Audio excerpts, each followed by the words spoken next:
Good morning, dear students. Today we are going to discuss chapter number 5, class 6, and it is a very interesting and important chapter also, that is My Mother.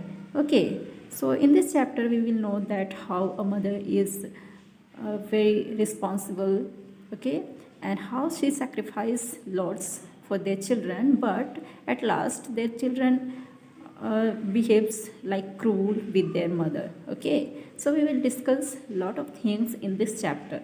So let's start from new words. Okay, first word is patient. Patient, that is not well, or a person who is very habitual about something. Okay, next is weeping. Weeping means to cry. Next word is reality, that is fact. Next word is downs. And in this chapter you can see that there are two words. Spelling is different, that is DAWNS, and another word is DOWN. Okay, but according to this poem, both down it means to come or to come out. Okay, but in actual meaning DAWNS, downs means क्या होता है, भोर, that is before sunrise. Okay, जो time होता है सुबह का उसे कहते हैं, है ना. Next word is grim, that is very serious, है ना. Next word is screams. Screams means to cry out loudly, है ना, चीखना चिल्लाना. First stanza is, can we ever understand the pain our mother had in giving us birth? In movies, they show a few screams and a child is born on this earth. It means, क्या हम कभी ये समझ पाते हैं कि, या फिर क्या हम ये समझ सकेंगे कि जब मदर हमें बर्थ देती हैं तो उनको कितना पेन होता होगा.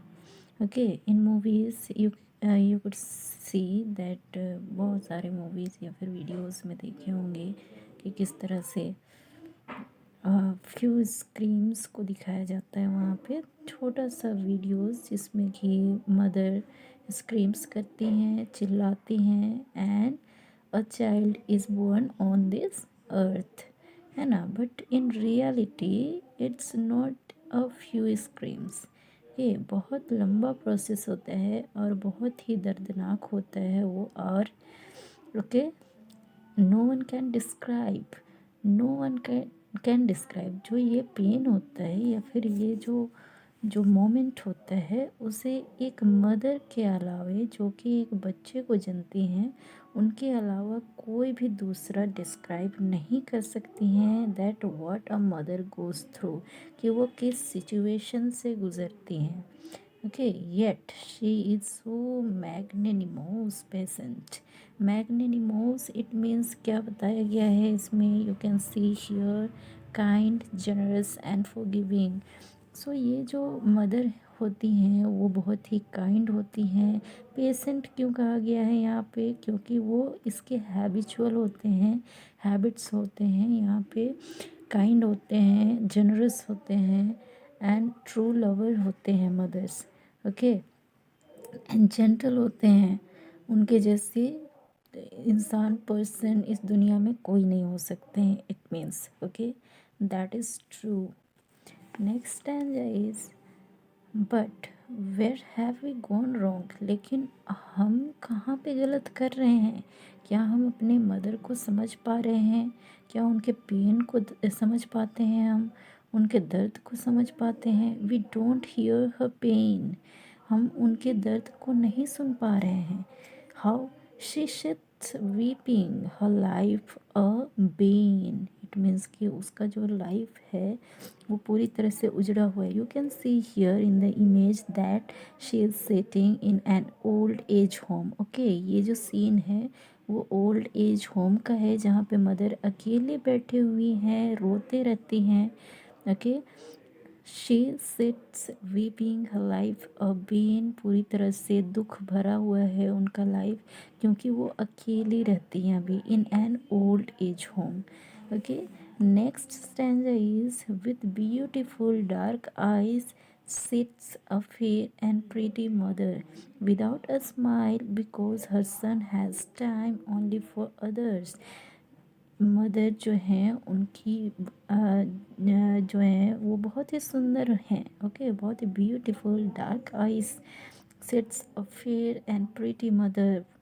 बहुत ही अच्छी सुंदर सी जो मदर हैं वो अकेली बैठी हुई हैं without a smile. Without a smile why? Because her her son has no time for her, okay. उसके लिए उसके बेटे के पास बिल्कुल टाइम नहीं है, उनके बेटे के पास सिर्फ दूसरों के लिए टाइम है। और इस वजह से उनके बेटे ने उन्हें कहाँ छोड़ा है? इन an old age home, okay. Next stanza is with tears pouring down, she recalls each moment spent with her daughters and son in town. She smiles as she narrates and forgets the rent.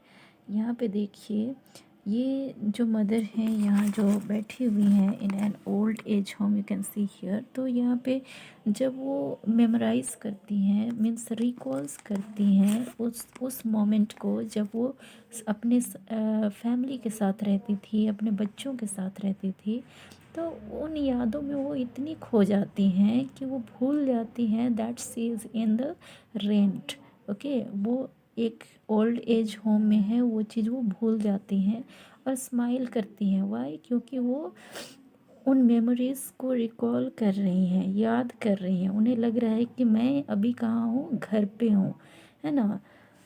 Van the harsh reality dawns, लेकिन जैसे ही उनको याद आता है that she is not in the home but she is in an old age home, okay. तो वैसे ही for her children she looks around, वो आसपास अपने बच्चों को खोजने लगती हैं कि कहाँ कहाँ हैं उनके बच्चे, हैं ना। बिकॉज वो उन यादों में खोई हुई रहती है और अचानक से जब याद आता है कि वो घर पे नहीं है, वो तो अकेले हैं यहाँ पे ओल्ड एज होम पे, है ना। Then once again the grim eyes, पूरी तरह से उनका जो आइज है वो सीरियस हो जाते हैं, क्राई ऑन एंड ऑन, और अगेन वो क्या करने लगती हैं? रोने लगती हैं, ठीक है। So this is the poem. I hope you understood properly. And सिर्फ समझना नहीं है, आपको इनसे बहुत सारी सीख भी लेना है, ओके। और you promise to yourself that you never let your parents in an old age home, okay. कभी भी अपने पेरेंट्स को जब बड़े हो जाओ तो अकेले मत छोड़ो, कभी भी। ये खुद से प्रॉमिस करो आप, ओके। अपनी मदर के दर्द को समझने की कोशिश कीजिए, मम्मी हो या पापा हो, कोई भी हो, okay. I hope you understood properly. Thank you so much. Meet you in the next video.